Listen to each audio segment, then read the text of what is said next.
3, 4.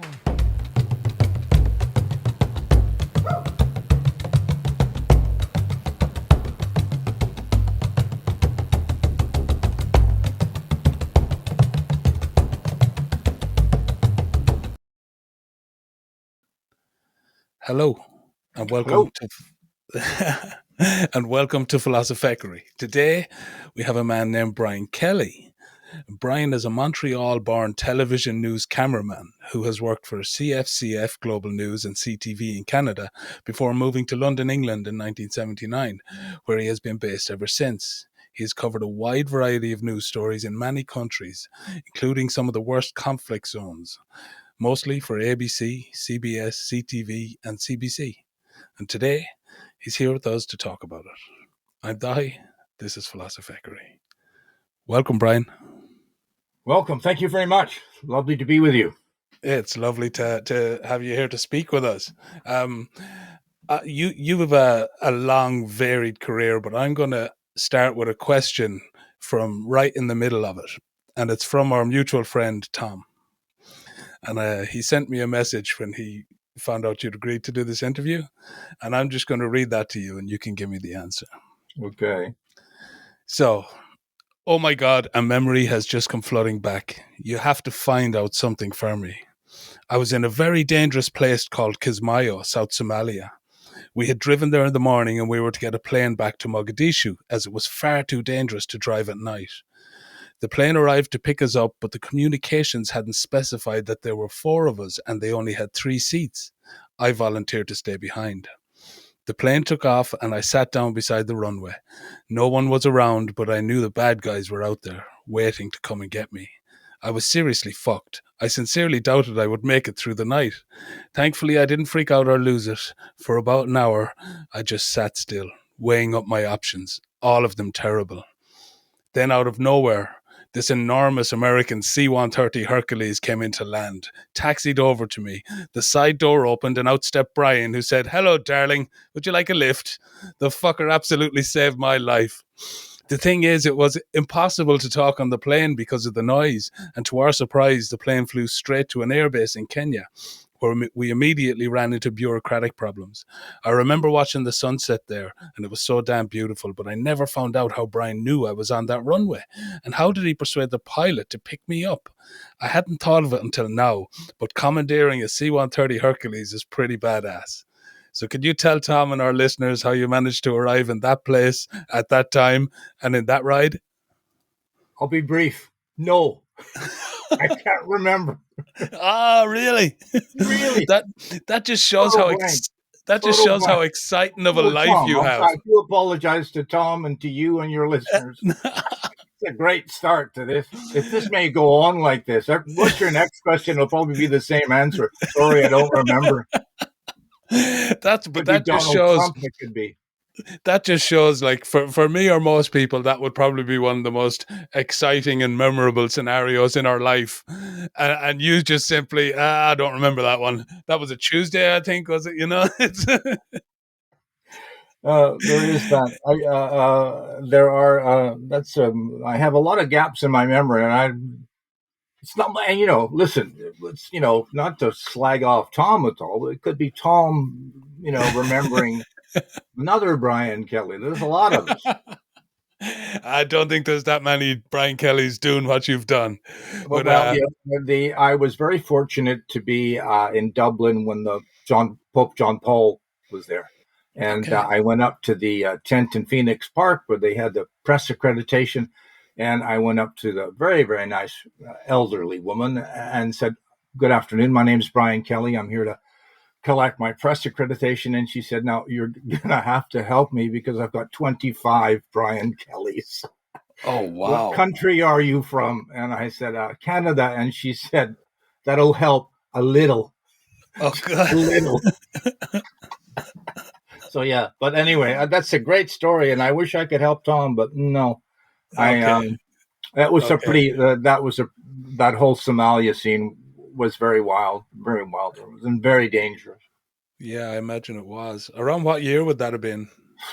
I knew you'd ask a question like that. In mid-90s, I think. The There had been a civil war in Somalia, and I think it was NATO, or no, I guess maybe the UN agreed to go in and try and stop the civil war.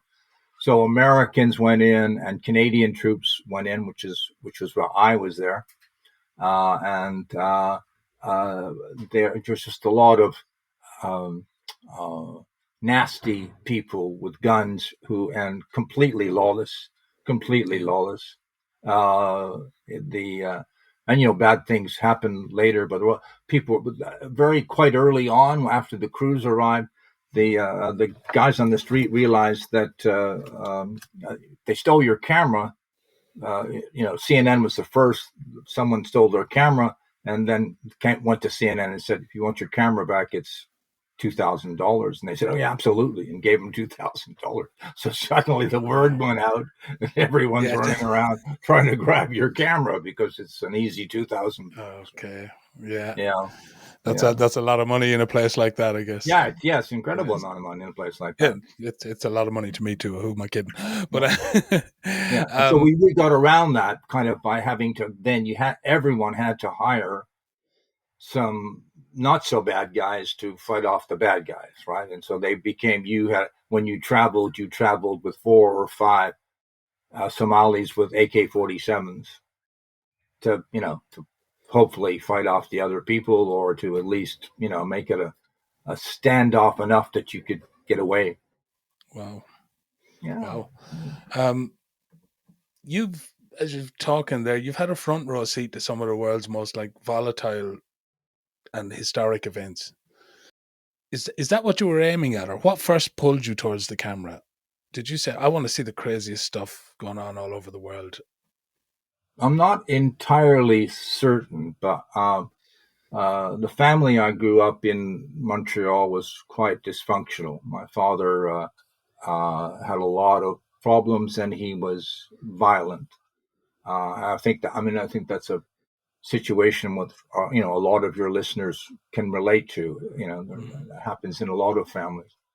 Uh, so first thing was trying to escape. The first time I tried to run away from home, I was 5 years old, and my brother, who's 2 years older than me, said, "Oh, you're 5 years old. How far do you think you're gonna get?"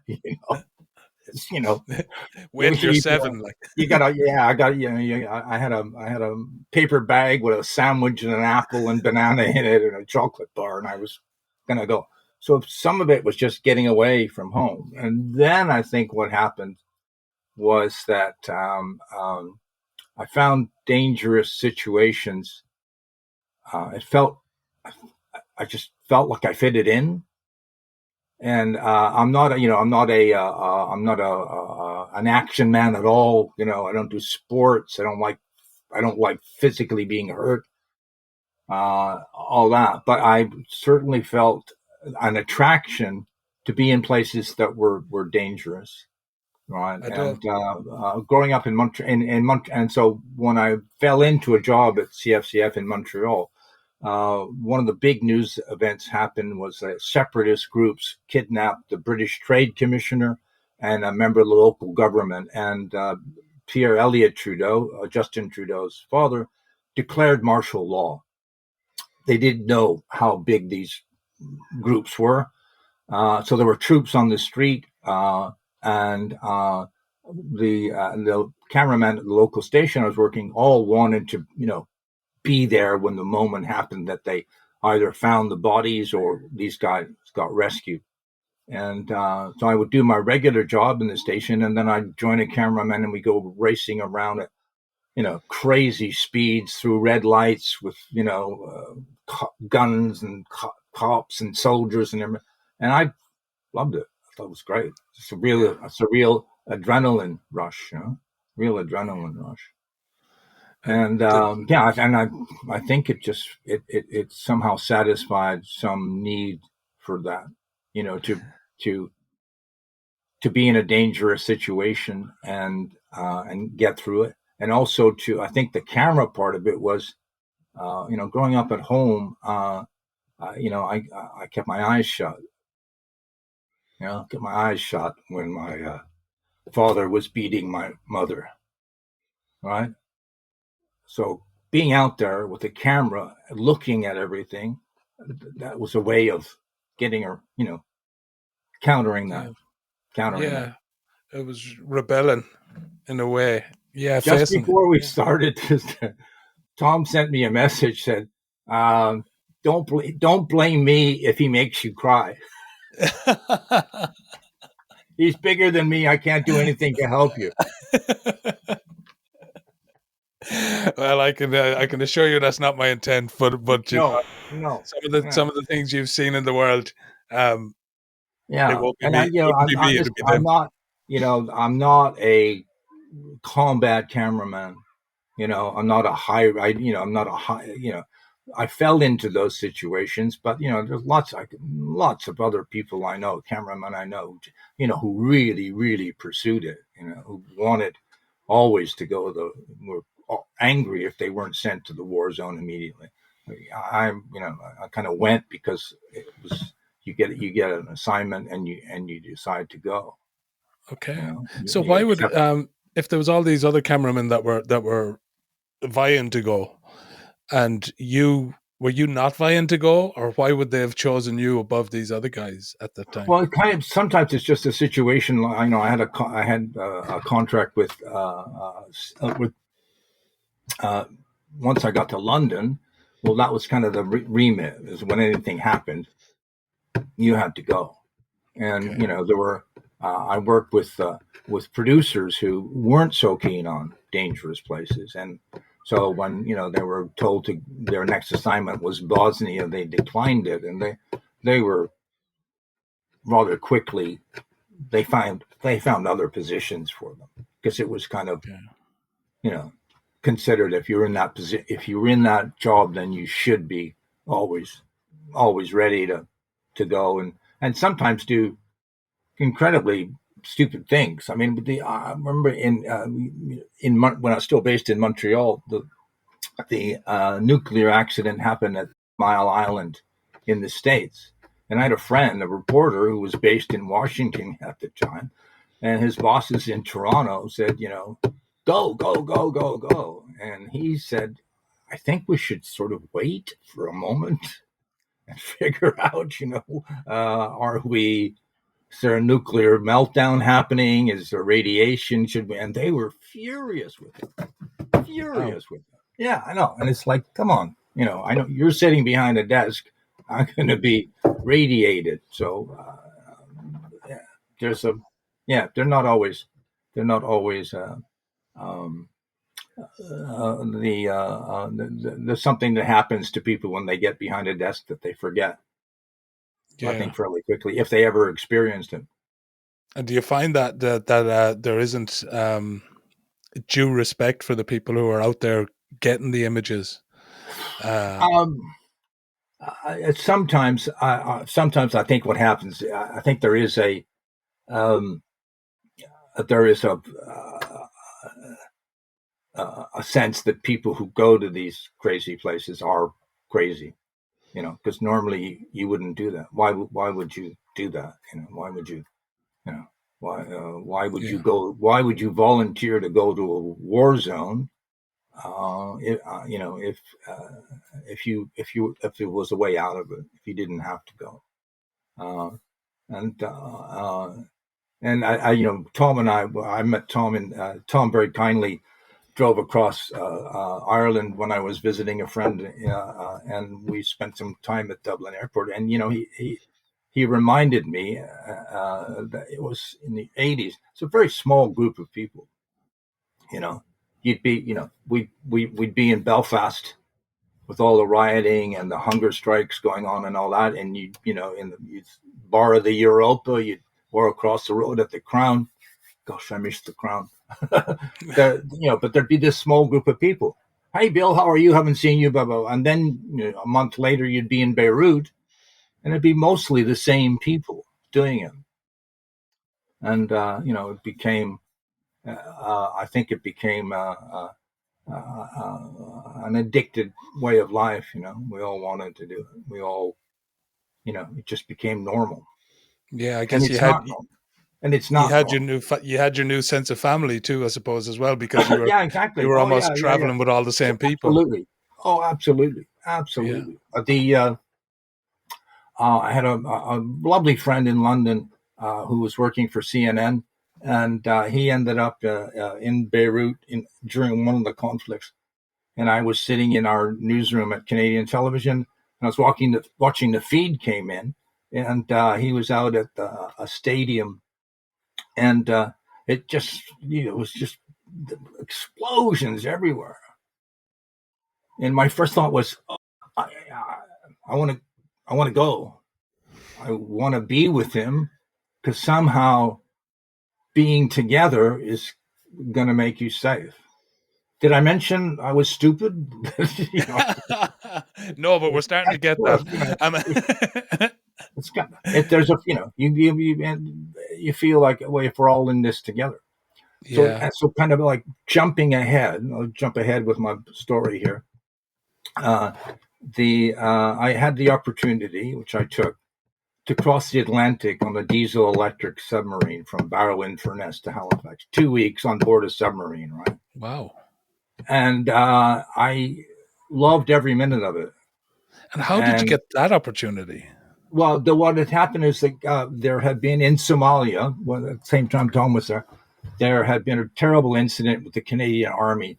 The kids were stealing things from, so they, they'd have their base and they'd set up perimeter points and be a soldier out there on his own, and there'd be kids swarming around him, stealing this, stealing that, and everything. And people got very upset with them. And there was within the Canadian military, in their parachute regiment, a tiny but hardcore of white supremacists. And they grabbed one of these Somali kids and they tortured and beat him to death. Jesus. When that whole story came out, it looked very bad for the military. The Canadian government disbanded the regiment. This is an elite regiment. You can imagine the British Army disbanding the SAS. That level of it, right? So there was a lot of friction between the media and the military. And Canadian Broadcasting, one of the executives, was looking at ways that, when talking to the military about ways they could do stories that spun a more positive thing that showed something better. And the Canadian government had purchased from the from the Brits 4 decommissioned diesel electric submarines. Sent Canadian submariners over to Barrow-in-Furness to help with the refit and then get them delivered home. And so that came up as an idea that, and the initial idea was, well, how long would you need on board to do your story? And it was like, well, 3 days maybe. And he said, oh, okay, well, we could do that. So we could get, you could chopper someone out from Halifax into the Atlantic about 3 days out, and they'd be winched down on to the deck of the submarine. And if the sea wasn't too, he said, or if you want, if you had, I think he may have said 2 people you didn't really need, you can just put them on board in Barrow-in-Furness and see them 2 weeks later. Wow. And there was a very good friend of mine, a journalist, who he's written books about the Canadian military and everything, and he jumped at the possibility, and they threw it my way, and I said, yeah, this looks fantastic. I'd love to do that. It's such a unique experience. And I talking about camaraderie, you're on a submarine. If you're on a surface boat and something goes wrong, well, you lower boats off the side, and if you're in a submarine, you're all in it together. Mm. You're not going anywhere. You're all in it together, and if someone fucks up, you're all going to be in trouble. So there's a real sense of closeness and all that lovely black humor that military people get into, and I think journalists as well. You're in a tense situation, Yeah. you'll something out will come funny. So they were funny. They were terribly funny people. Like, terribly funny people. I know, and jokes and tricks on people, and just winding you up. the day before we landed in Halifax after 2 weeks together, the captain says to me and Dan Bjarnason, the reporter, he said, there's a tradition when you've been at sea that was two things. First of all, there's no limit on beer anymore. Okay, there's normally a limit. Last night, we don't want to see people, but everyone can have as much beer as you want. And we all get naked. And I looked at him and I said, let me guess something here. And visitors on the boat get naked first. And he said, "Oh, you're catching on, aren't you?" They were winding it up, but it was it was a dangerous place to be. And my wife, I met my wife at Canadian Broadcasting in London. She worked for ITN News for a number of years. She knows the business. She knows everything else. And she's this very clever woman. Apart from marrying me, she's very clever. And the year after I went across the Atlantic on the Windsor, the next year, the next boat that sailed, there was a fire on board.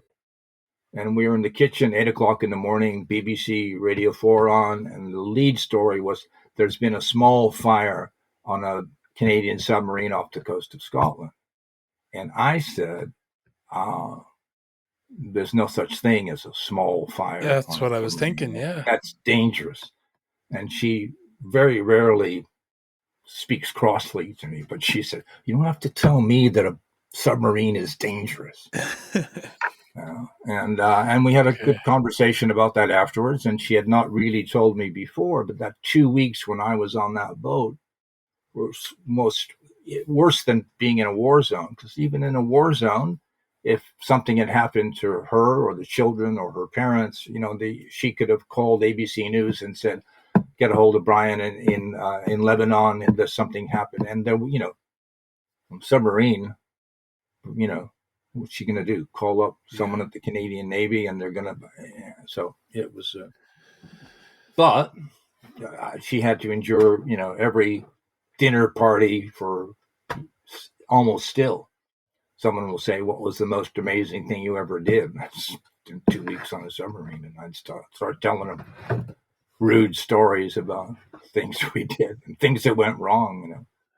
Yeah. We had to surface because so many things were broken on it. Sonar was broken, radar was broken. There was a fin that was stuck. And so submariners got up on the casing. We got up into the conning tower and could film. And that it had taken so long to do the refit and barrel in furnace that they'd formed a hockey team. And one of the submariners had his hockey kit. And using his Canadian ingenuity, got onto the casing and used his hockey stick to whack the fin and release the fin.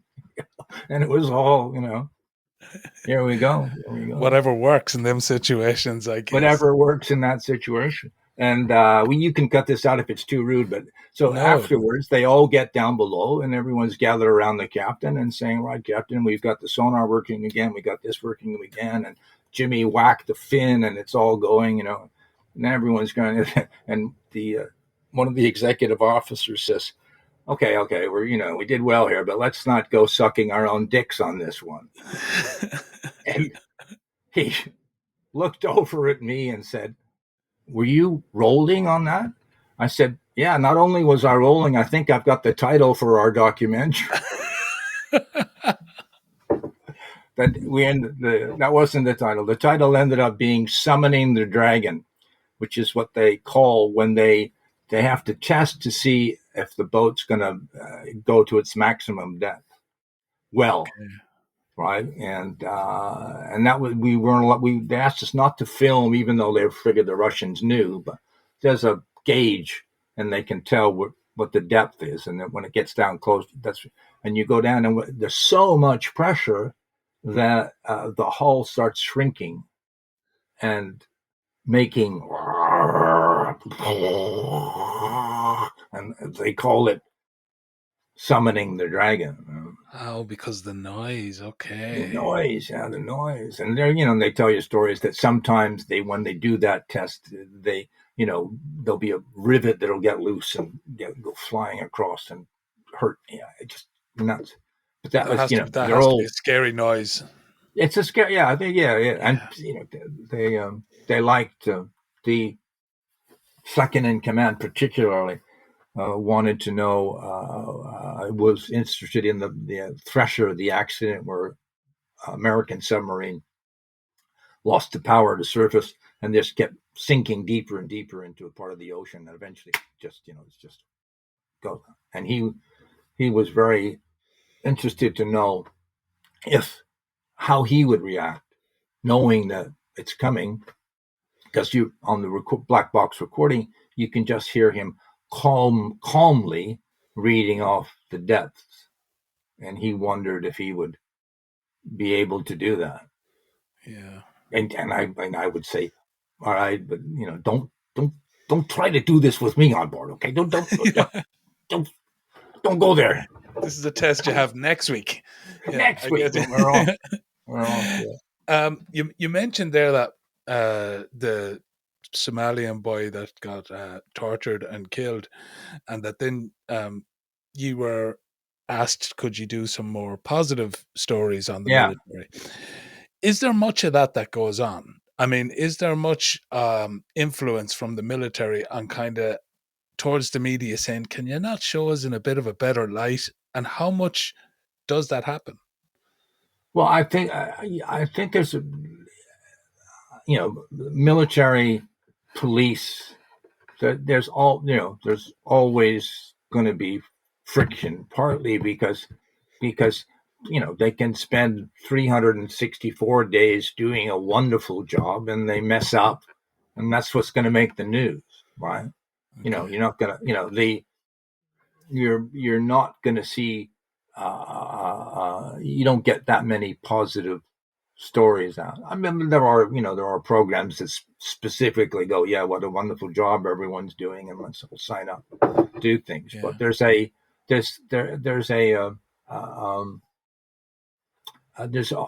friction. There's friction because and it's also a different culture.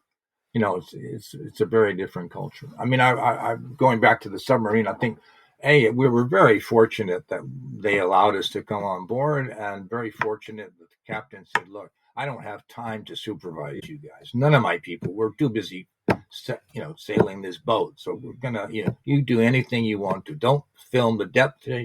Anything else you want to do, you just do." Some of the officers didn't agree with that, but it worked. And early on, I found out that down where there was one part of the boat that they go down to, and they'd have a smoke. Right. When I found that, I said, "Guys, I'm not going to show you. I have no interest in going down to a smoky room on board a submarine, and the air's already full." I said, and other than that, so I'm going to self-censor here. I don't need to show that. And because I think if we did show that, there'll be someone standing up in Parliament saying this is unhealthy and smoking should be banned. And then you're, the one little pleasure you have on here will go. And I think that kind of look, we're not here to expose any things. We're not, we're just trying to show you guys doing your jobs, help. That would be now definitely like something you wouldn't bother exposing. You're just getting people into trouble, kind of stuff like that. But is there any larger things that happen, like more meaningful things that happen, where the press might say, "Oh, we're not going to expose that," even though it might have a real impact? Personally, I don't have any. I can't really speak to that because I don't have any. I don't have any direct experience of that. Did you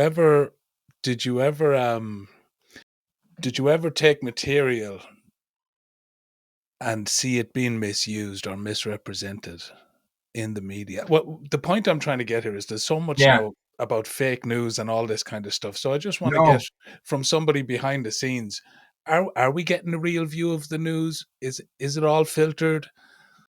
Well, for some news organizations, they thrive on disinformation.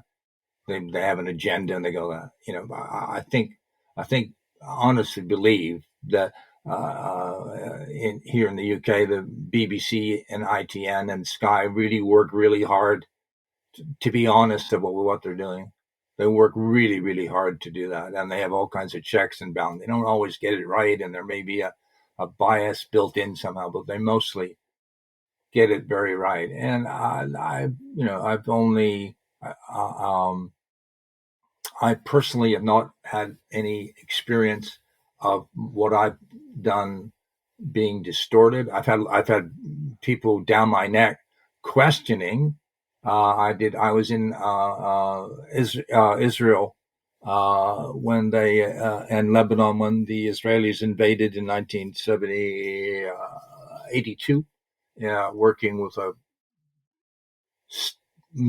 big TV star, Geraldo Rivera. He's a big character in those things, right?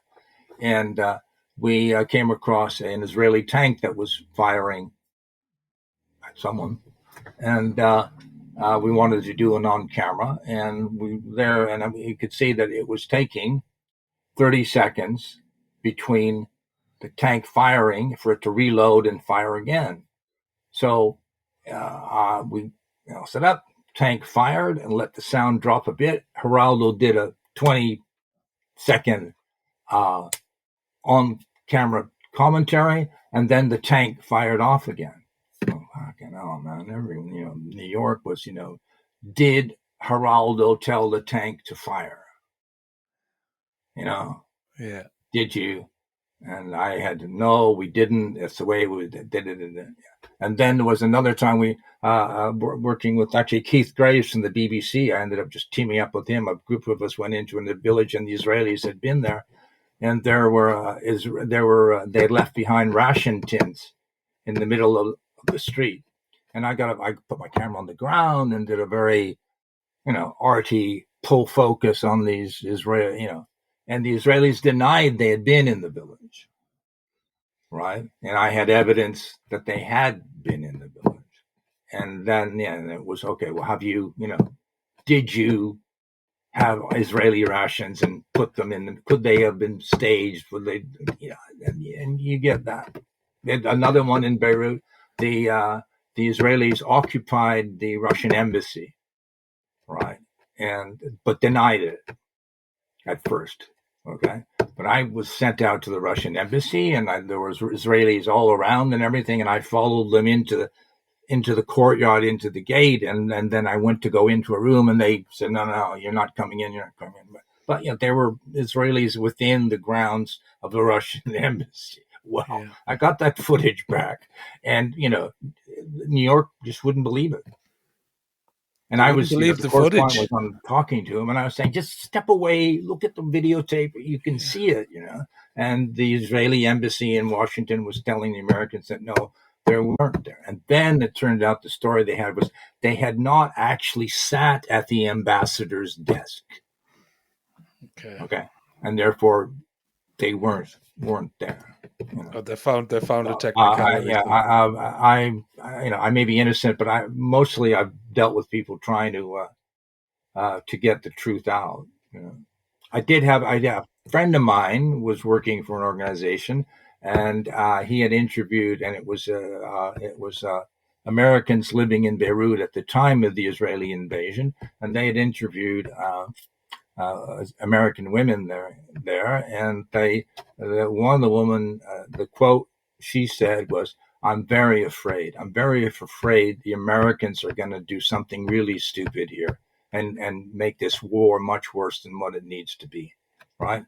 And what the organization put on air was, "I'm very afraid."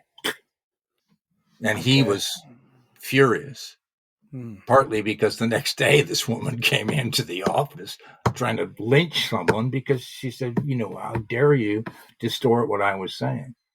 Someone decided it was a better clip or hadn't listened to it. I don't know, but no, I think I think mostly, I wouldn't.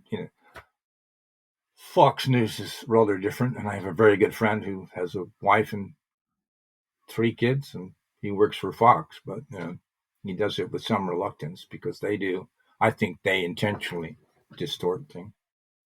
Yeah, I think, so Fox News, I think Britain has GB News now, which is somewhat similar, maybe not as extreme.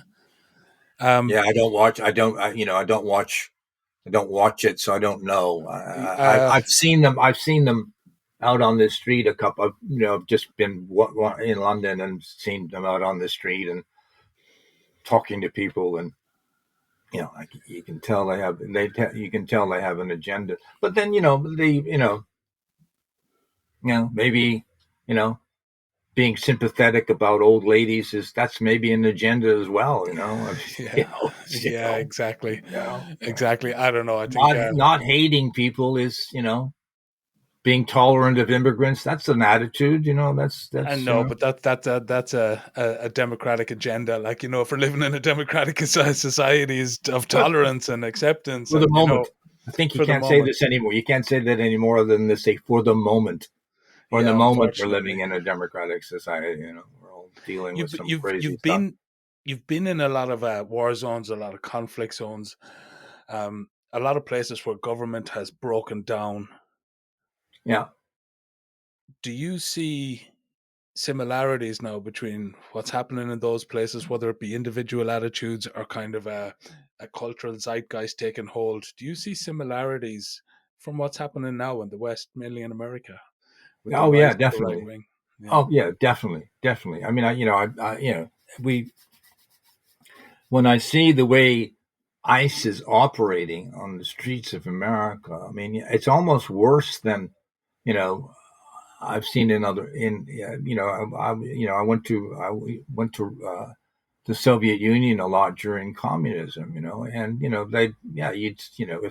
if there was a demonstration, people would just come in and be arrested, dragged away, and you had no idea what happened to them. And we know Putin, if you want to survive in the Soviet Union and you're opposing Putin, first of all, you can't live anywhere above the second floor because you're going to have trouble. You're going to all kinds of nasty stuff. And when I see the way they are,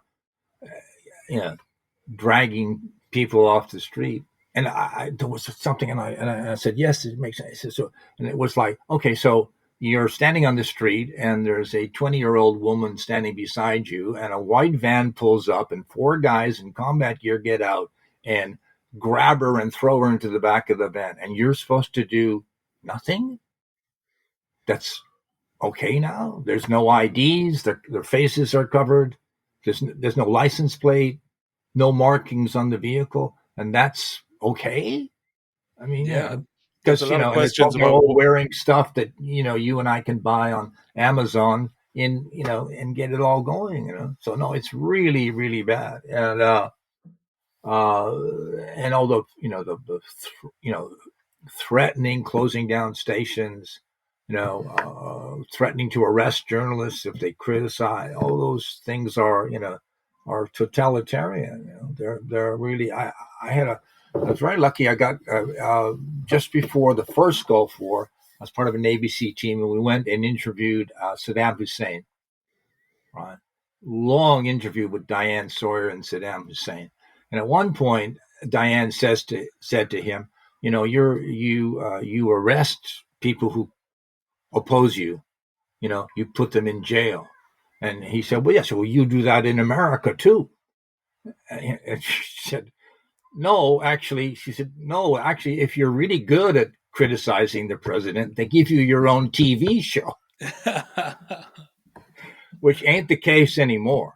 No, it's not the case anymore. All these, and it's these crazy lawsuits where they suing CBS because they didn't use the same clip of an interview in their promo in one show as they did in another. It's just standard journalistic practice. It didn't change what she had said, and so, but he got $15 million, $16 million out of it because he's threatening the parent company to use the government to not allow them to do a merger that they want to do. So it's thuggish, it's mafia, and that's that's the way totalitarian societies work. I remember filming. We were doing a story about anthrax in Soviet Union. There was we ended up filming around a military base surreptitiously, and we were doing it on camera, and I saw a military vehicle way down at the end of the street. Right, and I said, "Hey, got to get this done." And my producer, who was perhaps less experienced than me, said, "Well, they can't touch us." I said, "What do you mean?" She said, "No, they don't have the right to touch us. We're allowed." I said, Do you know where you are kind of time? Yeah, exactly. This, you're not in, what's that line? You're not in Kansas anymore, Dorothy. This is, they can do anything they want to, and we will just disappear, and we will. There's not that, and you get a sense in the States now that that's, yeah, very possible, very possible. And It's, with I the mean, it'll change. Things go up and down. It wasn't that long ago that we had Obama and Michelle Obama and all that. And then it's it turns. Hopefully it comes back around. When you've been a professional now, when you look at the output that's coming from news stations and reporters, particularly in America, are you seeing a change, like a self-censorship going on in the reporting output that's coming out? Are you like, oh, you wouldn't have said that last year, you might have said that differently? Like, are they not attacking Trump like they should be in some ways? Yeah, I think so. Mm. It's very. I think it is difficult to document, and I'm not a media analyst or anything, but I sometimes when I go online and I see, you know, I see stories, and I'm thinking, hang on a second, where's your, how can you do a story that about Trump going to Texas to look at the floods and not talk about Doge and Musk's cuts to FEMA and cuts to the Weather Service, and how do you only do and you're there and it has to be the people have been punished severely for criticizing Trump, so it's got to be Yeah. people saying, look, just back off a bit, back off a bit. And And I'm thinking of I'm the just, and I haven't been able to verify it yet. I saw a story that the FBI was saying to reporters, back off on this Epstein story, or you're going to be denied access to the administration. You won't be able to do your jobs because you need to be able to. If you're a defense correspondent, you have to get information from the Department of Defense. So if you're as well in doing that story talking about Epstein, then you're going to be in trouble. And they there's definitely that level of censorship going on. Yeah. And there's the sacking of someone like Terry Moran. Yeah, exactly. Yeah, and Yeah. I've worked with Terry. He's a wonderful, very talented reporter and a very moral person. Yeah, he Uh, seems to be. Yeah. a very strong sense of what's right. Tom says you might be able to talk to him later. Possibly in the future. Be Yeah, wonderful. Be wonderful. I mean, what yeah, we he's a all great want to guy. know is, and he's not and he's talked a little. He's talked some about it, but what motivated him to do those? Actually, do those posts that got him fired? And it was Yes. it. I don't know. I have no idea. But he's not a drinker. You know. No, he wasn't drinking at the time. No, he I wasn't off listened his to him head. explain on another I don't podcast. think he does drugs or anything. So I think it was a pretty calculated thing, and had his just his sense of duty and morality just reached a point where he had just had enough, and he just thought, "To hell with this." You know, Yeah, I think I have to believe that he understood that the consequences of doing it could be quite severe. Now, that is a big question whether he understood the circumstance or the consequences that yeah, were and going to maybe happen. I mean, yeah, maybe and look, he would have. We have to figure. We have to. Uh, after the long interview he did with Trump, was I thought, a very, very good interview, It right? was a brilliant interview. Yeah. It's a brilliant interview. But, you can imagine the Trump people not being happy with him at all, Mm. right? And so you can imagine he would be overt pressure, subtle pressure, just like, ooh, just, can you not just back off a little? You know, Yeah. I and wonder that, if that interview isn't where his firing actually began.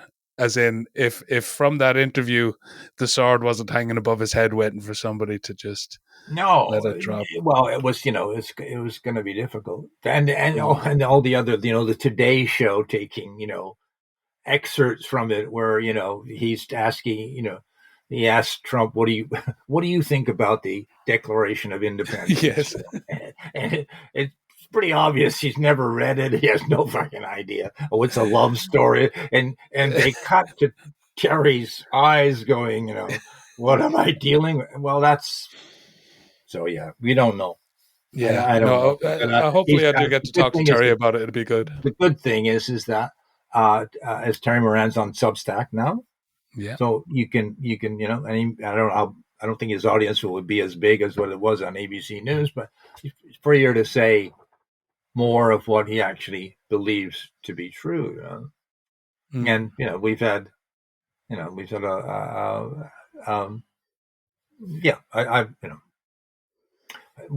it's I, I think I, I think objective journalism is important. It's good to have that standard, and I think that reporters should bear in mind that they're not free to just you know express their opinions.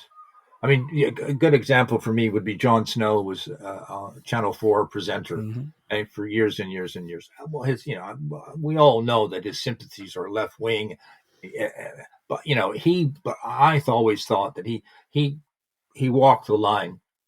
Yeah. He walked the line. So so when he was interviewing an Israeli government spokesperson, he nailed them, nailed them, nailed them, nailed them, but with facts, not with Yeah. abuse, not with vindictiveness, just with facts. Yeah. And that's so you're going to be yeah. So that I don't know. I haven't. Is there when you're behind the camera, like we're here talking about the journalists who are speaking into the camera and the microphones. You're behind the camera. You get to choose where to point it, when to zoom in, when to stop. Yeah. Have you ever faced like ethical decisions there about what do I point it at? Or look, I'm pointing it over here when the real story is over here, but they're telling me I have to keep it pointing here. Well, I've never been in a situation where I have someone telling me don't film that. Okay. Although the that wasn't quite a news situation. We had been hired by the Home Office, a friend and I, to film at a conference in London, the conference against violence conference to end sexual violence against women. Okay, and so the Home Office wanted footage of William Hague and her name's big movie star.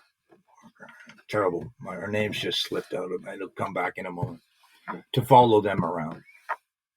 And Brad Pitt's partner. Angelina Jolie? Thank you very much. You're Angelina welcome. Jolie. Okay. And so that's what we were doing. And they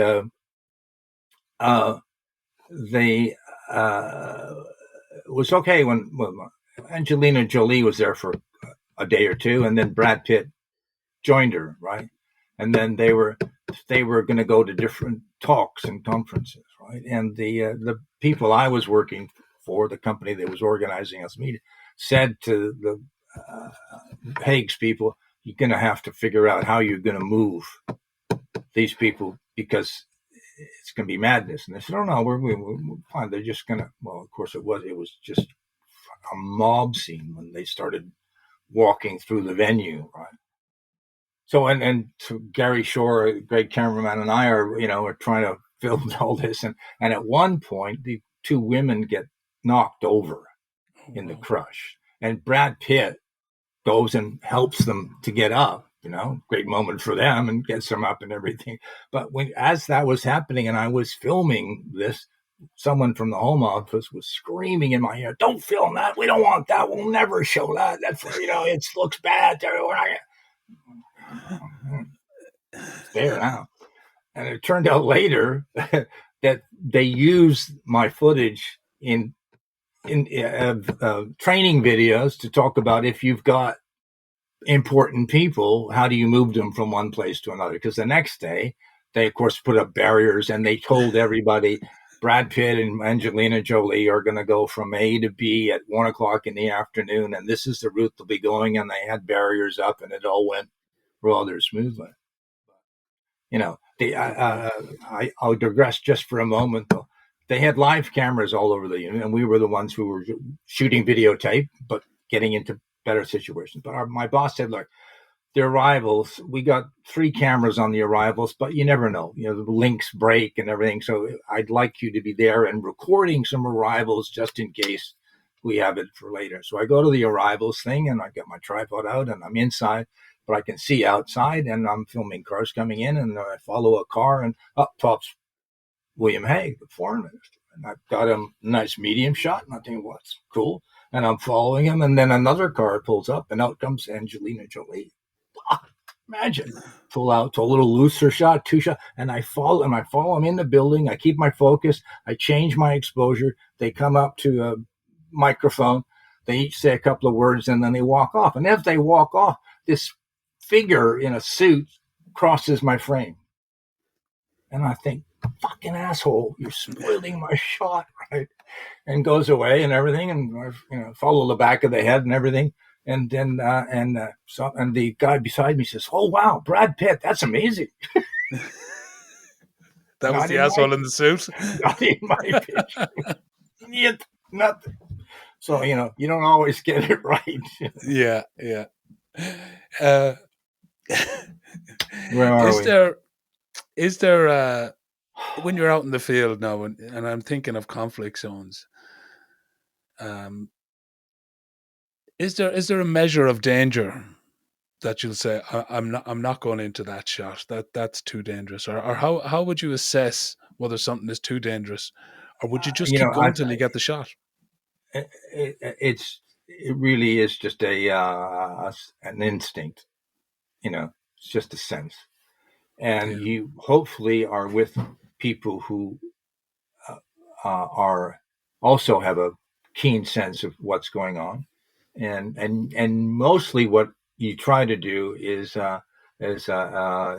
you try to work with people and trust, and pretty much everyone agrees on this, that if one person in the team goes, I don't like this, we shouldn't be here, that you should follow that, that what you don't want is to be standing around and arguing with each other about whether it's safe or not. Partly because the longer you stay in a place, in theory, it's worse. But I don't think there's no rules that work all the time. Rules that work all the time. And there are so many stories of great, amazing, top of their game combat cameramen who've been killed, and they did nothing wrong. They just, it's random. It's random. And people I very much respect, like Alan Pizzi, CBS, or Martin Fletcher was NBC in Israel, guys who have done 100 times more conflict zones than I have, will say it's random. You just, you can do things that are going to be better if you can avoid doing really stupid things, but actually you can not be doing a stupid thing and get whacked. My good friend Nick Follows was in Lebanon in '83 when the Shuf War was going on, and he and his cameraman were filming, and the shells seemed to be getting closer, so they legged it up over the top of a hill to get to the other side of the hill where it was, away from the incoming, and a mortar landed and Nick got his elbow shattered and his, he just, so it's random. It's random. And I think, um,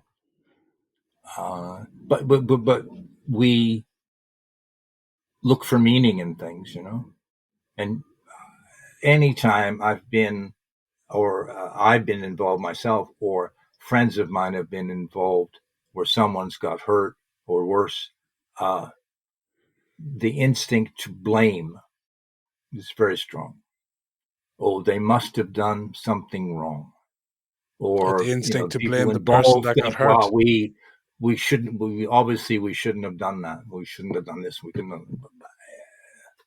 It's appropriating blame is a pretty awful thing, and I had a terrible incident in the Shuf Mountains in 1983. Myself and the Canadian correspondent I had worked with before, I was then working for ABC. We ended up in a village, Farmata, south of Beirut. That was a Druze village. It was and the war was about to break out between the Druze and the Christian forces, and Christians had surrounded the village, and the Israelis were kind of keeping them apart, and the Israelis pulled out, and the Christians attacked. And Clark was wounded close to his heart, and as we were trying to run out of the village, and he told us to leave, and we did. We tried to get back to him, and we couldn't, and he died.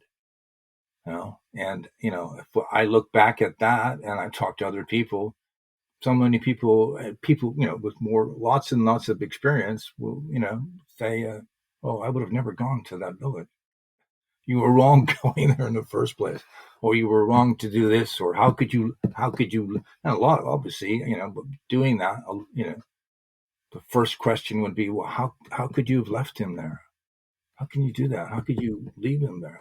Well, he was convinced, and I was convinced that if we stayed, we'd all die.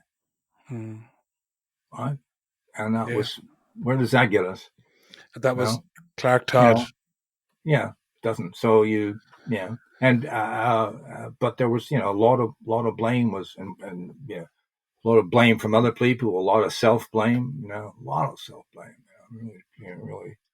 I think I'm still messed up by it. It's still a terrible thing to have had to have done, and I still always going to go, well, could we have carried him out? And I went back to the village some years later, but the driver who was with us was a wonderful, brave man. And we looked at the geography of the situation and said, we couldn't have carried him out.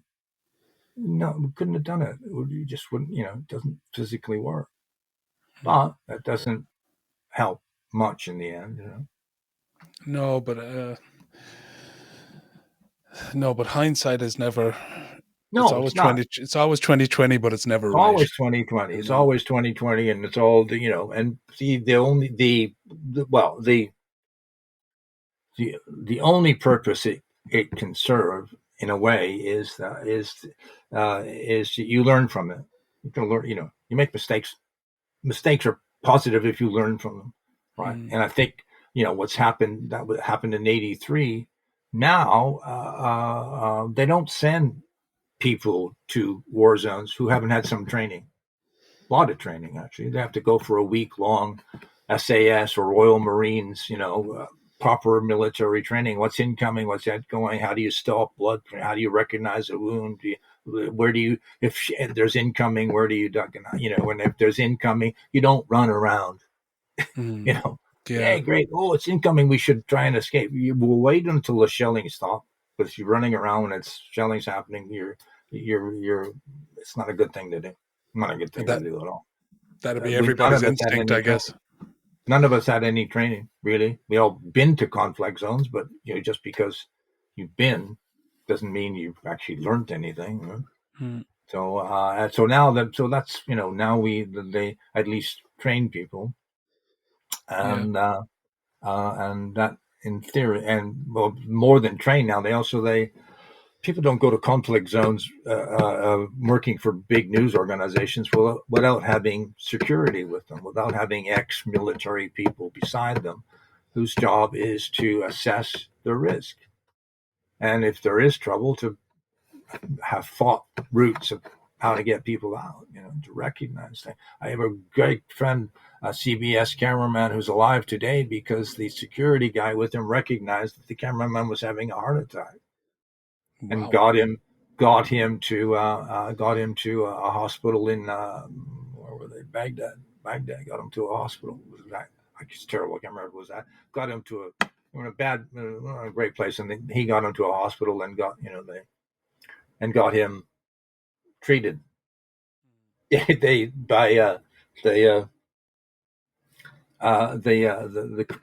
cardiologist was the weekend. The cardiologist was at home, right? And I think it was the story I heard. I think it was the interpreter said, "Okay, this is the way it's going to work." And he calls the cardiologist at home and says, "We've had an injury here," and the senior cardiologist at the Glasgow infirmary has been wounded. Right? He needs your help. And it was, oh my God, this important man. And then they turned to my mate who's Scottish and said, "Listen, if you can talk, tell him you're a cardiologist." And I hope he doesn't ask any questions. They patched him up. But, it took someone really trained in, medical knowledge to spot what was happening. Otherwise, the camera was just saying, "No, I'm feeling stress." I think that there's a huge amount of luck that comes into surviving these situations, and for the. I mean, I was going. If you're going to go someplace with somebody, it's probably the first thing you want to ask them: "Are you lucky?" Yeah. Are you lucky, or are you feeling lucky? Don't. Is there something that you'd see in, say, a newbie, and you'd recognize and go, "Oh, you're only going for one trip. You're not going to like a second one," or does that ever arise where you can tell? I can't think of anyone right off the top of my head, but without naming names, but no. Yeah, some people are not aware of their environment, and they can be, I work with a very, very talented Canadian producer, and she, get her in an edit suite, and she could make magic of all the shit that you'd fucked up on. She could pull it together. But in the field, she was, we were filming in Bosnia towards the end of the afternoon, and we ended up in an area where there are a lot of drunken soldiers hanging around. And when we started working, I just looked around, and there were all these mean eyes bearing down on us. And I said, we want to do this quickly, and it was, why? Well, look around, for fuck's sake, look around, and because it can turn on a dime. Turn on a dime. So you stay and you do your job, and you figure it's gonna be okay. And sometimes if you're really into it, I went to Baghdad after the war, second war, and to do a story on the art theft from the Baghdad Museum. From generally speaking, everyone was looting everything they could get their hands on. And we were in downtown Baghdad, and we had brought a mini jib with us, this arm so you can do, nice cinematic tracking shots. And we'd set it up in front of the museum, and we were getting it all lined up. And there was a whoop, whoop, gunfire, right? And the producer and sound recorders I was with were, right, we got to get out of here. And I was like, no, it's just, it's far away. Don't, I've just spent 45 minutes lining up a shot. I'm going to get my shot, and they sort of kept walking closer, but I was, kind of that the safety of the glass, the safety of the glass, and you're gonna win an Academy Award for best tracking shot.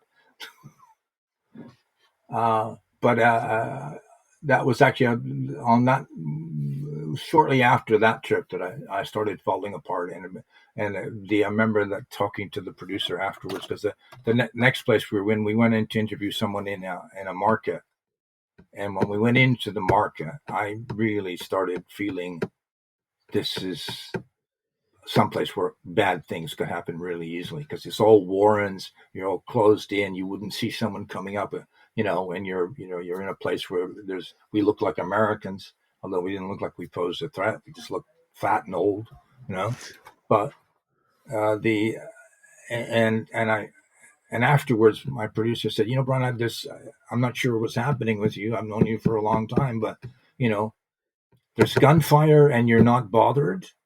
And we're in a market where everyone's just buying buying stuff, and you're tensing up. So what's going on here? And I think afterwards I started to have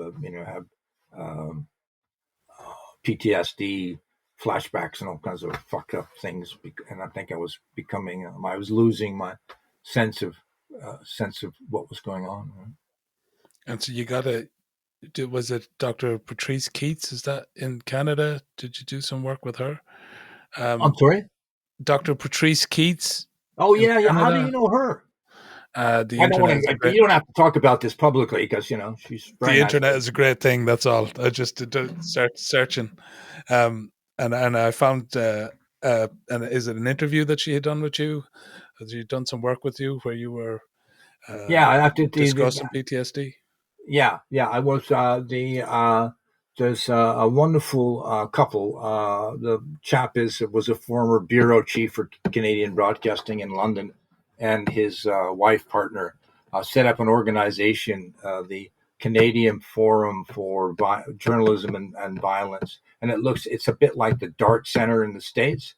It helps journalists operate in and report on conflict. So it teaches a lot of important things. And they had a conference at the University of Western Ontario in London, Ontario, where Cliff Lonsdale was teaching, and he invited me to go and talk. And Patrice was one of the psychologists who was also speaking, and she did a lot of work with traumatized Canadian soldiers.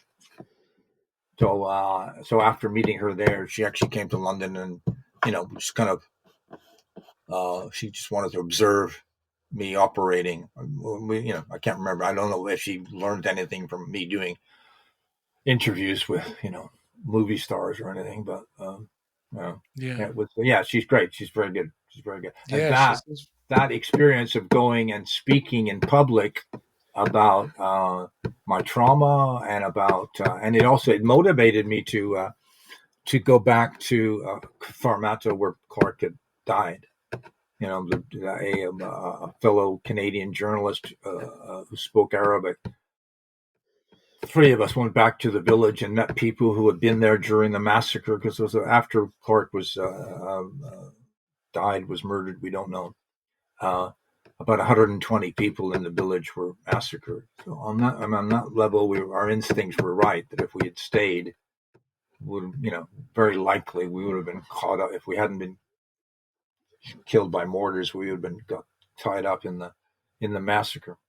So knowing I was going to Canada to speak at this thing, I thought, well, I've been talking about going back to Farmata for 25 years, and Nala Ayed is the Canadian journalist's name. She was living in Beirut at the time, so she held my hand while we went back, and it was a good thing to do. And I think and it is good to to talk about these things. I think it helps, because eventually, I hope, but I sometimes think that there'll be a journalist or a crew member who's experiencing flashbacks from terrible things you've seen, but doesn't know what's going on, and to know that what a flashback is, it's important. The first time I started experiencing those, I thought I was losing my mind. I thought I was going crazy. You're seeing things, and that's, you think, that's it. Brain's Yeah, gone. I think it's Yeah, very important that people like you speak about their yeah, trauma, not just for the cathartic effect on yourself, but as you're saying, for others going forward, yeah, that they know they're not yeah, alone, that yeah, they yeah, know yeah, this yeah, this this yeah, is it's a normal reaction to an abnormal situation. yeah. And there's a, and um, I'm not sure what his title is exactly. He's written books about Anthony Feinstein in Canada. He's done a lot of research into what draws reporters to go to conflict zone, and he was trying to find a common thread, and I don't think he has. I don't think he has particular, Okay. but it's uh, uh, yeah, but why would you keep exposing yourself to that? You know, Although, why do people become firemen, policemen? Why do people become soldiers? Why do, Because they find meaning in it in some way, isn't yeah, it? exactly. That's it. Yeah. Um, Why do kids go out and throw Molotov cocktails more than once? They keep doing yeah, it. They keep it's doing it. there's a lot of trauma in the things you see, and there's a lot of violence, and you've lost people. But is there something that stays with you about you're going to these places to take images and then you're leaving again? Um, Yeah. and a lot of Yeah. the images you're taking are of people that are going through really horrific times and Yeah. horrific And they famines, can't leave. and They can't leave. you They can't, can't and leave. you're not there to help them as such. No, no. And one of my deepest regrets is we were filming a documentary in Afghanistan, and we were doing one on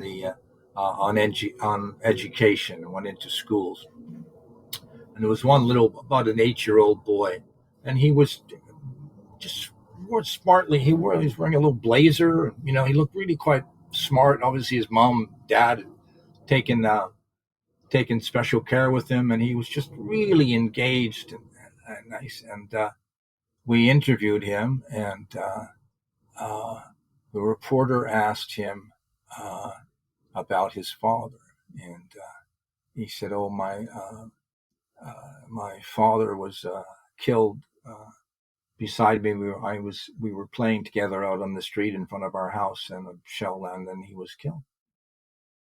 And I looked at my camera, and I hadn't been rolling.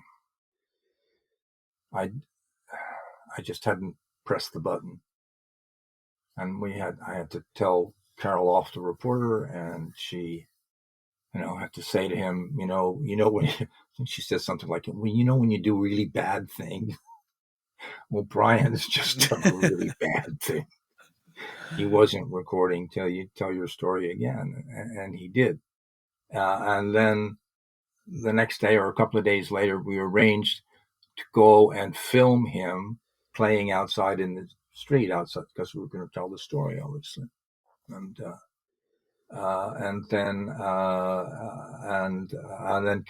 Carol and Heather Abbott, the producer, went up to speak to his mother, and I just said, and I pulled out $100 bill out of my wallet and gave it to them. I said, "Just give it, give it to the mother." And she said, "Oh, Brian, what a wonderful idea! We'll do that." And they did the same thing, and months later, I got a letter from this little guy saying, "Hi, it was so nice meeting you, Uncle Brian," and blah blah blah blah. And I didn't respond. I didn't know what to say. I didn't know, and I didn't respond. I have no idea if he lived, nothing else. And it was like, it wouldn't have. I just had to write a fucking letter, and amazing failure, and uh, people we worked with in Afghanistan. Carol spent 15 years helping a family get visas to move to Canada because they had participated in our documentary and got into trouble with warlords, and they had to get out. There were refugees, had helped them. Another reporter, Brian Stewart, a great friend, who virtually adopted a child in in Ethiopia, and we're watching the Live Aid is the anniversary of Live Aid is up. Well, she was, part of the Live Aid thing because the CBC crew would film her when she was almost going to die, and all these things. I didn't do anything, and I really, it's like, what do could I wind back the clock? I'd write that kid a letter. I don't know if we'd get to him, but I didn't. And yeah, I think it's very, you got to be very, I know my own daughter sometimes says, Dad, you can't tell anybody else that, it's like, because you're, I'm, I've made money and I've, had a good life and I've adventurous travel, a fair bit of it based on other people's misery. And but you didn't cause the misery, but very, very rarely, but there are some times when what I've done is achieved some good. We filmed in Bosnia, and we filmed a story about both a father and son who had stepped on landmines and lost their leg. Right, and that story was broadcast in Canada, and a group of retired warrant officers in Nova Scotia, in Halifax, Nova Scotia, raised money and sent money to get those people prosthetic legs, and that's so. Sometimes it works, but you can drive yourself crazy if you think that, that your pictures of dead children are going to influence people, because mostly they don't. I mean, how many dead Palestinians do we have to see before we actually do something about it? I mean, it's a rough one. There is someone, I can't remember who it was, who did say, though, is that, but you can't change what people in power do, but you can at least say you knew.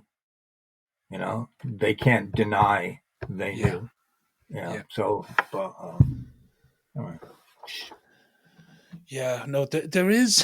I remember ABC. Well, I don't remember. I wasn't alive at the time, but ABC did a movie the day after, and it was about nuclear war. Okay. And Ronald Reagan saw that, and Okay.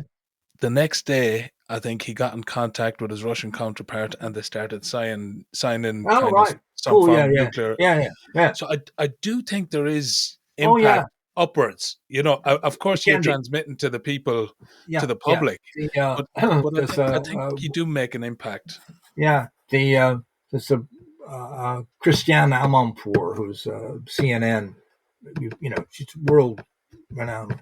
During the Bosnian War, they the White House set up a link to Sarajevo, so someone at the press conference in Sarajevo could ask a question. She was chosen to ask the question. And when you see the footage, you hear the press coordinator says to President Clinton, "Sir, we're going to go now to Sarajevo to take a question from Christiane Amanpour," and you can see a little smile on his face, like, "Oh, what's this about?" And she says that she didn't know what she was going to say until the red light went on. And what she says is, "Mr. President, when are you going to do something about this?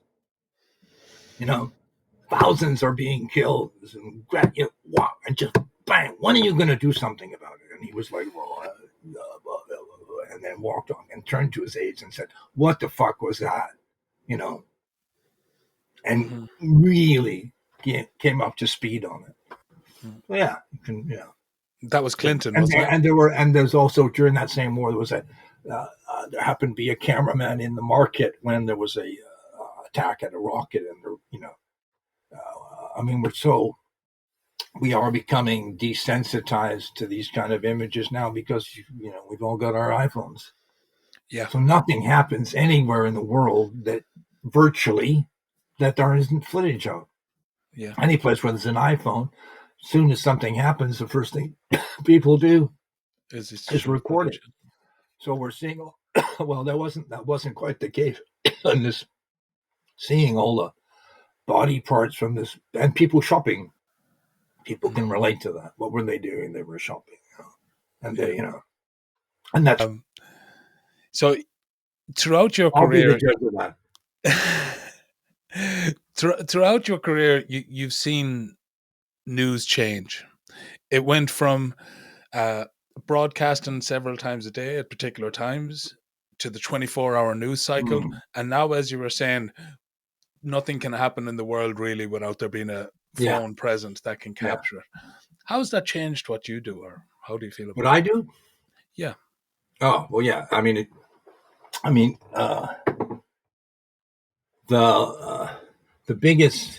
the really biggest change was when we went from film to videotape, right? Because film, you had to take it to a lab and have it processed, and then you had to take it to a TV station to have it put in a telecine chain and broadcast. So there was a time limit on everything.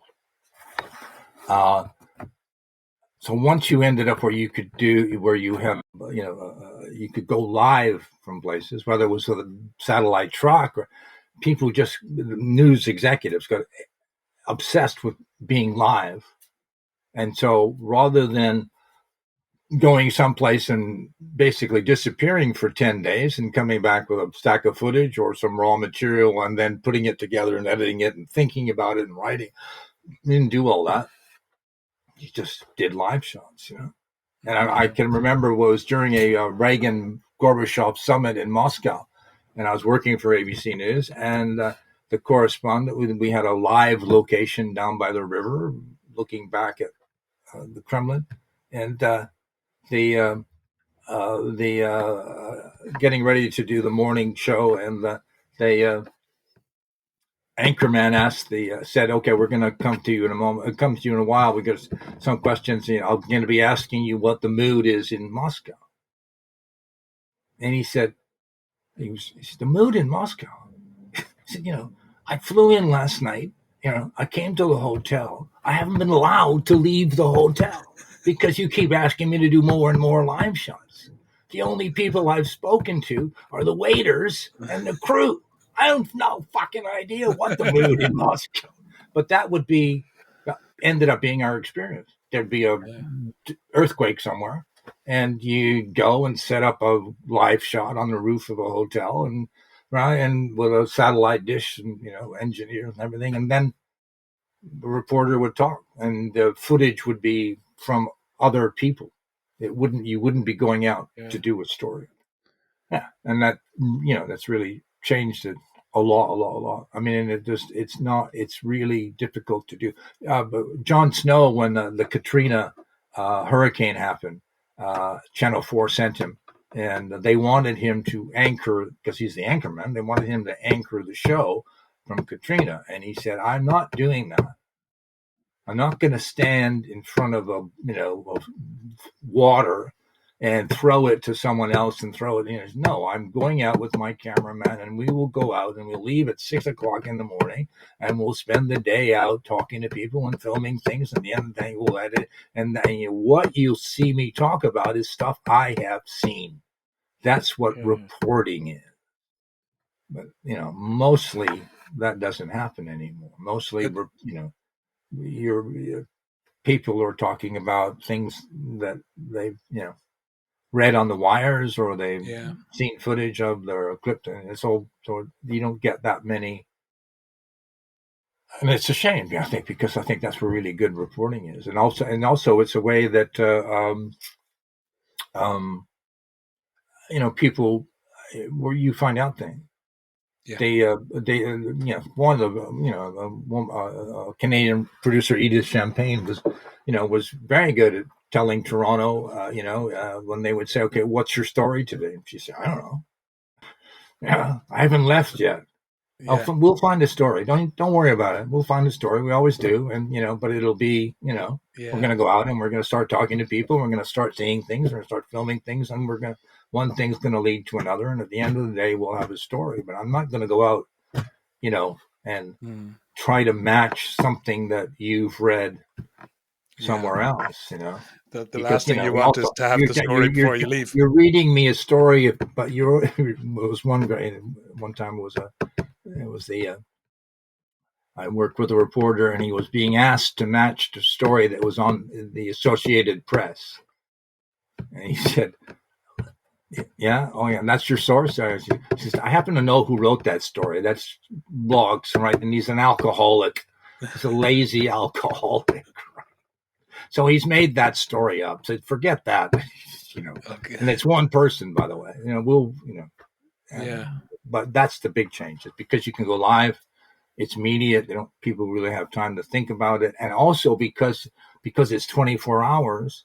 Yeah. I remember reading about this. And it used to be that if your minister of minister of immigration went on Radio 4 at 8:00 in the morning and said something, he wouldn't get a chance to correct himself if he didn't, until the 6:00 news. Yeah. Right now, he can, he can leave the BBC studios, and his aide can say, sir, that was, that's being misinterpreted. Everyone's saying that's you've gone too far. So he goes across down the street to ITN studio and says, and ITN says, sir, this morning you just said that, you're going to cut welfare payments. So, well, that was taken out of context. I'm increasing welfare contact. And then he goes to another studio, and by that time they're saying, oh, that was too much. So there's less of consequence being said because you can change it all the time. And that leads to the insanity of a president of the United States who, we're going to impose 35% tariffs on Canada. No, we're not. We're going to no tariffs. We're doing 75%. And it's like it's part of the shtick, but you're dealing with. There's no reality has disappeared. Yeah, no reality. Yeah, it's very hard to see what is reality now. Yeah. And then we can get into talking about AI, but sure you are too. You're seeing stuff and it's you're seeing what looks like real people in real situations doing real things, and it turns out it's just been asking this program to create those things for you, and they're very believable. So I don't know where we're going to be when you don't trust anything, and then it's very bad. It's very bad. Are you seeing any kind of safeguards in your industry coming in for that, or any talk about we have to deal with this AI situation, or we have to BBC for one here runs a very, very tight fact checking thing. They can look at images and they can put them through a machine that tells them that geolocates them, and they can so there is some of that. But for the general public, who are mostly now not getting their news from the BBC or ITN or RTE, they're going on, getting other sources. For young journalists heading into the field today, especially those who want to do frontline work, what would you say to them? And you'd already answered, don't do it. Run away. Go back and make up something on AI. Exactly. Go back and make up something. My first question would be, how rich are your parents? Okay. Because you're gonna be relying on them for a long time. Okay. I'm joking, but actually, my middle daughter, when we went to her graduation at Nottingham University, we ended up sitting next to a journalist at the Guardian newspaper, and his daughter was graduating as well. And she said that she had thought about going into journalism. And he said, "Oh, it's interesting. Yeah, you could do. Why not? It'd be nice. Follow me. Yeah, why not?" And he checked with the Guardian to see what was the starting salary for a junior reporter at the Guardian, and the figure was exactly what he had got 25 years earlier. Oof. Yeah. So it's by all means. I mean, it's a wonderful career, and you get you meet you meet amazing people. I filmed interviews with. I spent time. John Le Carre and his wife cooked dinner for me and other people. I mean, how many you don't get to do that? Yeah. George Harrison made tea for me. I Yeah. mean, there you get. You meet interesting. Yeah. Famous people and interesting ordinary people as well. And Yeah. it gives you. It's a license to get to know people. Yeah. Yeah, yeah. I do. I like walking around now. I have a lovely stills camera, and I like carrying it around and meeting people, and my friends are always. I'm amazed how I'll see someone with a T-shirt, that's interesting, and I'll just go up and talk to them, ask to Yeah. take their picture, and they're like, "Man, I wouldn't, don't you feel shy at all?" No, it's just, because often that's what you have to do. Yeah. You're That. someplace and you're trying to get an interview with someone. It's my darling wife now. Okay. Very You're good. trying to, you're trying to get clips from people. Yeah. You got to run up to them and say hi. You know, will Yeah. and do streeters, which that's the lazy person's way of getting public opinion, but they can be fun too. They can be Uh, fun. okay. What's your most terrifying moment of your career? Ooh. Uh, when I was really scared. Yeah. Uh, well, it's funny. I'm trying to remember, and another memory comes to mind is that when we were in Fermata and the shells had destroyed both our cars, and we were cordite was everything, and we made a collective decision that we should make a run for the house we were in. That the rounds were getting closer, and that we were likely to be killed where we were, and we should make a run for it. And we left, and ran up we got split up into two different groups, and we were going up this hill, and there had been machine gun fire back and forth. And I heard the sound of incoming and saw a shell land top of the hill. So I saw the white smoke, and I saw I threw myself down on the ground, and I thought, I'm going to be okay. I'm doing the right things. I'm going to be okay. And I heard Clark say, "There's someone up there." And I said, "Duck, get down, get down." And he said, "I can't." And I turned around, and he had an inch round, inch deep hole in his chest. And I leapt up and grabbed him and threw him over the wall. And then Nikki and I got him into the house and got into a bed. So a funny way, and that was, so that wasn't, I wasn't frightened, but there was the opposite of being frightened, because I think that had I not thrown myself on the ground, whatever hit Clark, I think it was shrapnel or a bullet. If I had been standing up, both of us could have got it, or maybe me, not him. So now I think back of it, and it feels almost like a mystical thing happening. I think yeah. Yeah. No, that's a big moment. I'm sorry. I'm sorry you went through that. Um, you used as an EDMR eye therapy. Yes, I did. Yeah, How did incredibly you find successful. that? Yes. Incredibly successful. Okay. Incredibly successful. And Good. what the therapist I was working with, when we started doing it, she explained that they weren't.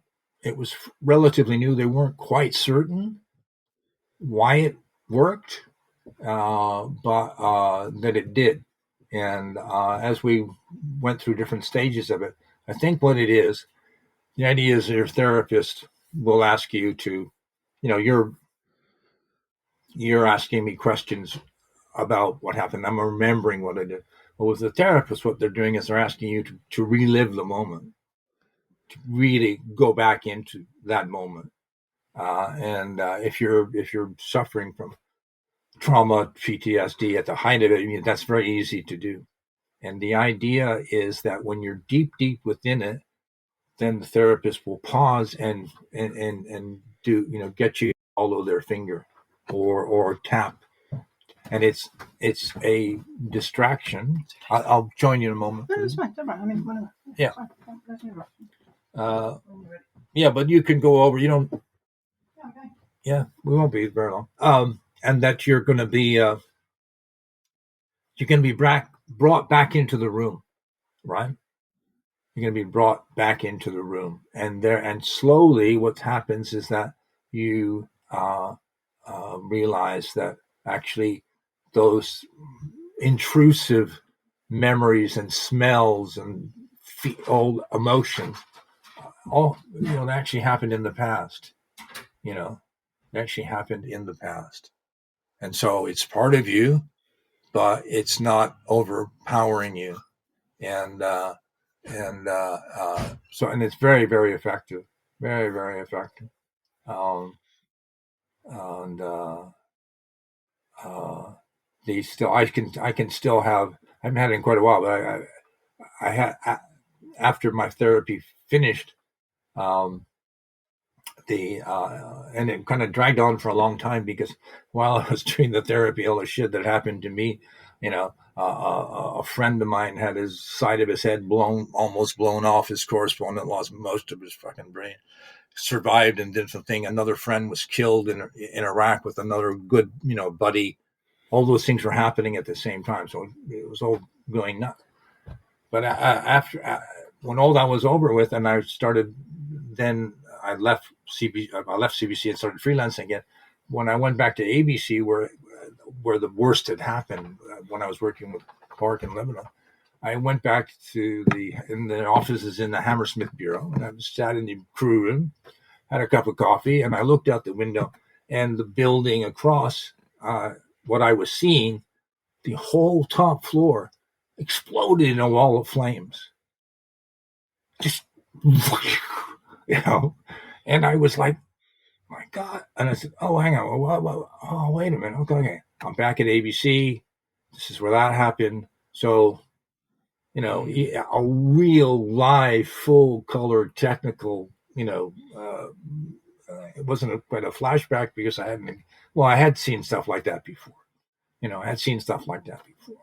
I'd been filming in Beirut one time, and we they were blowing up these series of buildings, and our driver, lovely Kazum, said we should move, because it's getting too close. So Cherry, my sound recorder, and I started running down the stairs, and Cherry said, "Brian, be careful, you'll trip." And I got the giggles. The whole fucking world is exploding out there. They're dropping, 10,000-pound bombs, and I'm supposed to worry about tripping on the staircase. It's a bit silly. Yeah. EMDR. Hi, if anyone I know, anyone who's going through any traumatic stuff, find someone who's good with EMDR, and it's a very good way to. I don't like the word process, but that's what it is, to process this stuff. Process this stuff. I've two last questions now, Brian, for you. Then I'll let you go and watch the tennis. I know you're Is it what my favorite food is? No, it's not going to. They're not going to be that quick. They're not going to be that quick. And to be honest, I'm not really interested in what you're having for dinner. But we've talked a lot here about traumatic experiences and some of the horrific things you've seen. But in the midst of all that, have you seen kind of acts of kindness and acts of goodness that you thought, oh my God, that is happening right here, right now is amazing? Yeah. There's always, not always, but nothing comes to mind. It's terrible, but nothing really comes up to talk. That's because you're a trained news person, and if it bleeds, it leads. So you bloody. Yeah, probably you don't really. There are, I'm thinking of nurses in Ethiopia and the people from South Frontier, particularly. These are people who just every day they keep doing it every day, every day, and they, their ability to endure the pain of others and bring kindness to it. Yeah. I'm thinking in Ethiopia, we went back 10 years after the Ethiopian famine, and met the nurse that Brian Stewart, the reporter, had worked with 10 years previously, and just if you believe in halos, this nurse, had this aura about her, and she had, lived through the whole famine, treated people, and that, and done it without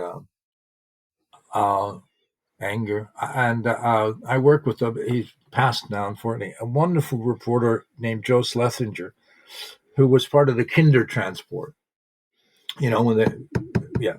His father in Czechoslovakia put him on a train and got him to England, and he ended up in Canada in a wonderful career, very successful, wonderful journalist. And we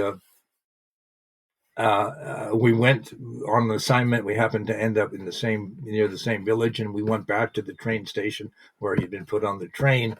And that night, as I came out of the hotel, he was out on the street, and he was talking to a very elderly German chap,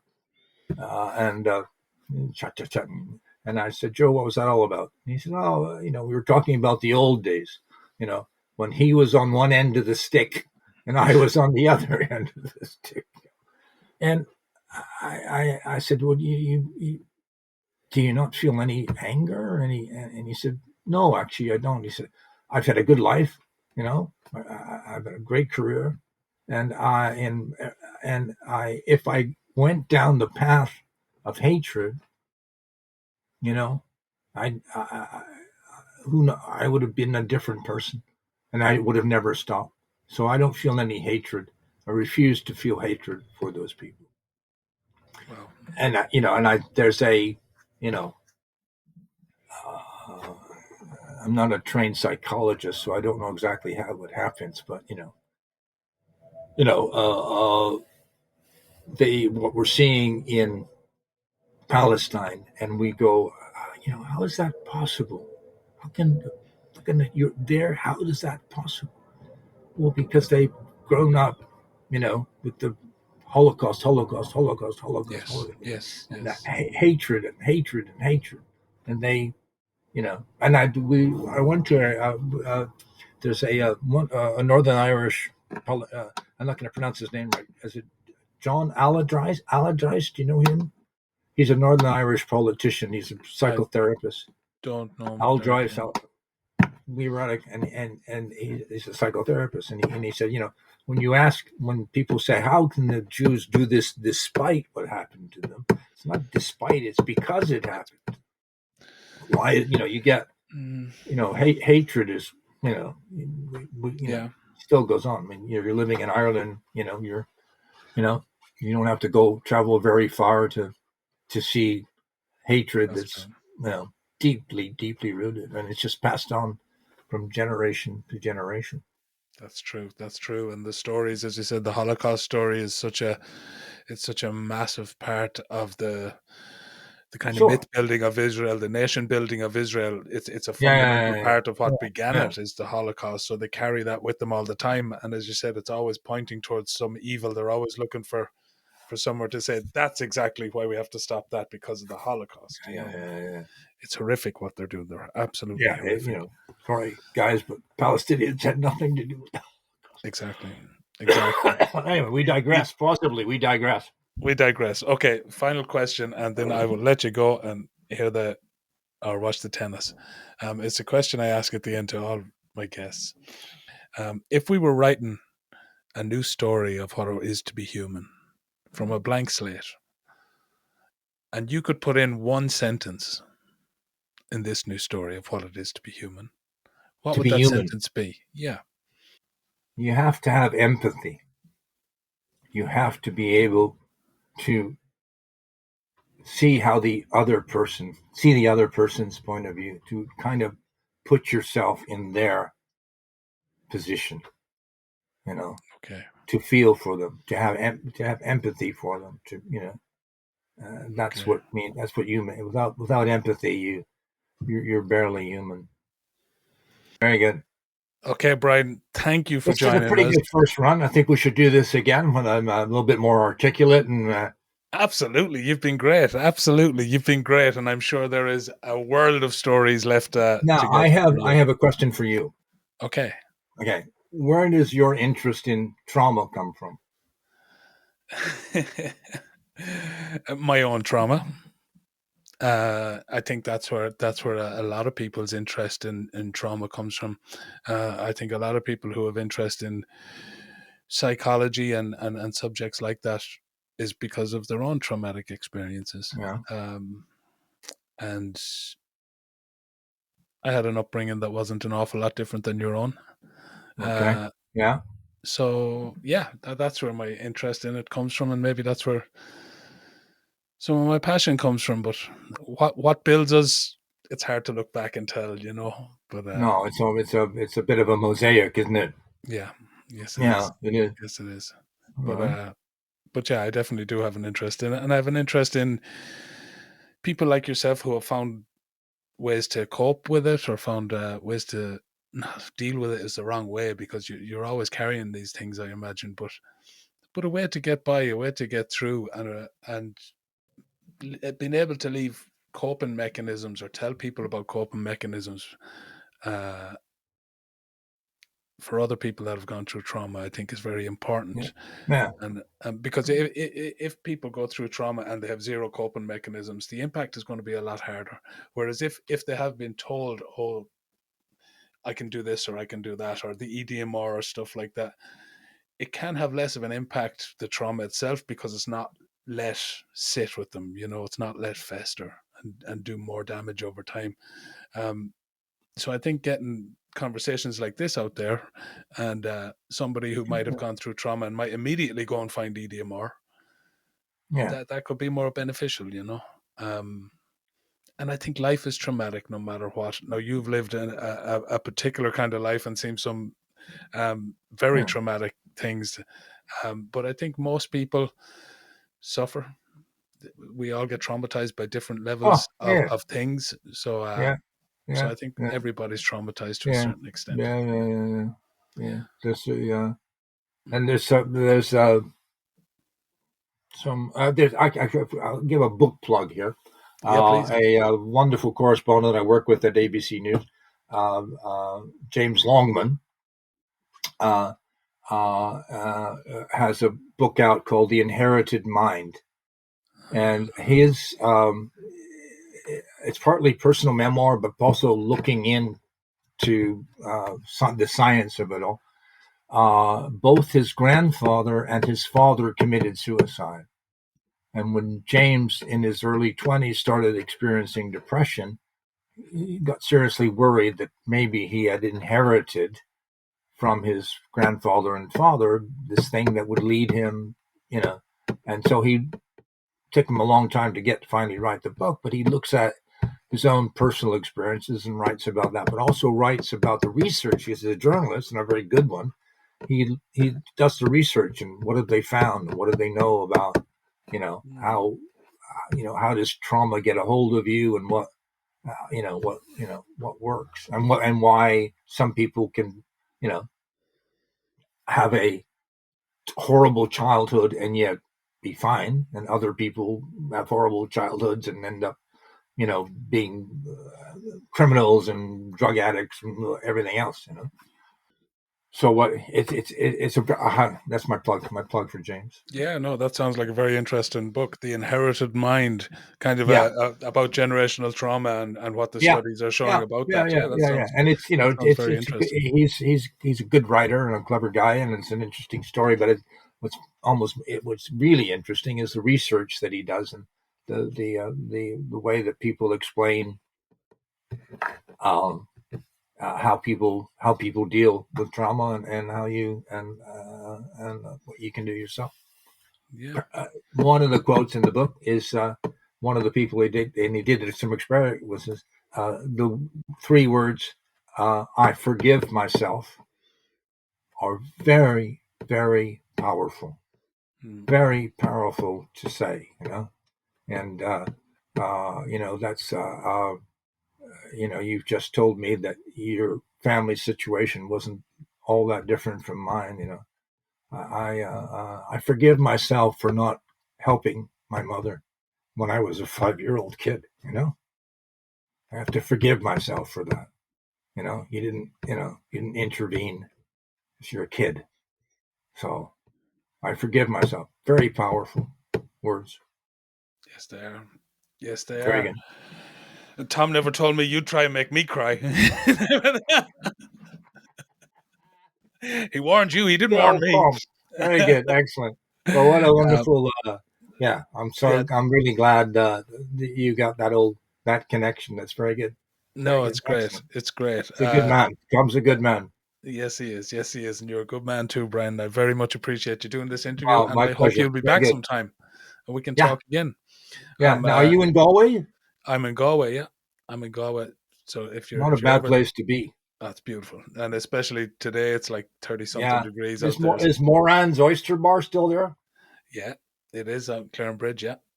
Very good. Well, yeah, it's still there. I'd say let's you and Tom and I meet up and we'll go to first Moran's pints on you. First pints on you. Okay, fair enough. I'll take that. I'll be happy to buy it because the other 16 will be on ye. But exactly. My thinking exactly. Okay, right. Great. Listeners, thank you for joining us. This has been Philosopheckery. That has been Brian Kelly. Thank you very much. 2, 3, 4.